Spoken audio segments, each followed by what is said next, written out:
What is up, guys? Dalen here from MA Performance, and today we're going to talk about wheel fitment on our Infiniti Q60 that we have behind us. These vehicles come from the factory with a 19x9 plus 40 offset wheel and an all-season tire. Obviously not ideal for those of us modifying the vehicle. That's going to be a tire kind of suited for the average person buying this car and maybe driving it to work or school or wherever normal people go with their cars, I guess.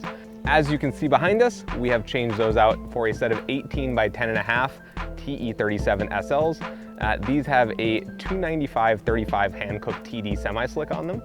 The reason we would go to a wheel and tire setup that's this much larger and this much wider is going to be just to get a lot more grip out of the vehicle.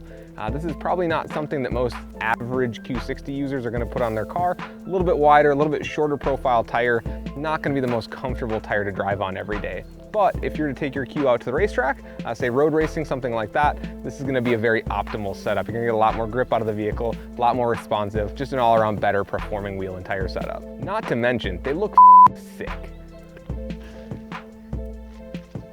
Whoa, sick. Next set of wheels they have on the car is a set of Enkei RS05RRs in 18x10.5 plus 15. These have a set of 285/35 hand-cook RS3s on them. This tire is a touch taller and a touch skinnier than that 295 we played with earlier on the TE37s. This setup's going to be about as wide with a little bit more aggressive offset on the wheel, but the tire itself is a little bit taller, is going to ride a little bit nicer, a little bit softer sidewall.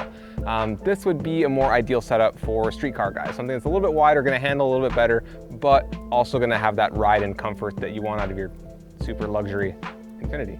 Now, obviously, with the setup on the car right now, we probably want to roll and pull the fenders just a touch, depending on your taste and fitment and what you want the car to look like, the amount of rubbing you're willing to put up with, or self-clearancing that the tire can do for you. But that all kind of comes down to a personal preference. And as do many things we're going to talk about in this video about wheels, is this comes down to what you like, what you want in a car, how willing you are to modify your car,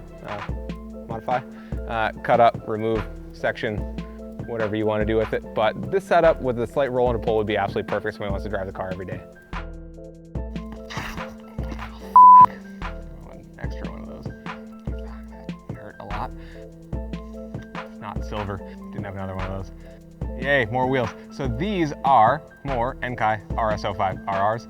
In the rear we have an 18x10.5 plus 15. In the front we have an 18x9.5 plus 15 also. Makes sense. These have 245/40. In the rear we have a Kenda Kaiser KR20. In the front we have a hand-cook RS3. This setup is a little more of the drift car, hot boy style setup.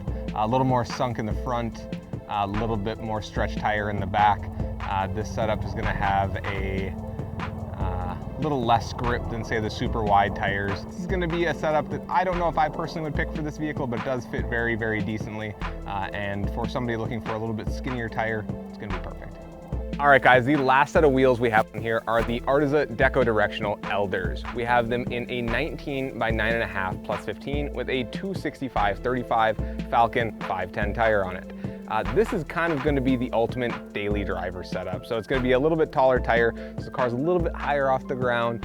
Fitment wise, these are pretty much spot on with where you want them. Just flush with the fender, not rubbing. You don't have to pull the fenders, really play with them too much at all. Everything kind of bolts right up with a little bit of a pull in the back. Kind of the perfect setup for the standard daily driver setup. The tires aren't too wide, aren't too skinny, a little bit wider than factory, so the car's going to handle a little bit better. A tall enough sidewall that it's going to soak up the bumps, feel nice and comfortable. You're not going to feel like you're just riding on buckboards. I don't know if people know what buckboards are. Apparently I'm a 97-year-old man now. These are the wheels that were supplied to us by Gels over at Artisa, spec'd out by him perfectly for this vehicle. They specialize in getting setups perfect to your car. You can get wheels, tires shipped directly to your door, ready to mount them right up. Like I said, all these require is a slight little pull in the back just to clear the factory fender lips, and you're good to go. A lot of these wheels were actually pulled out of my personal collection.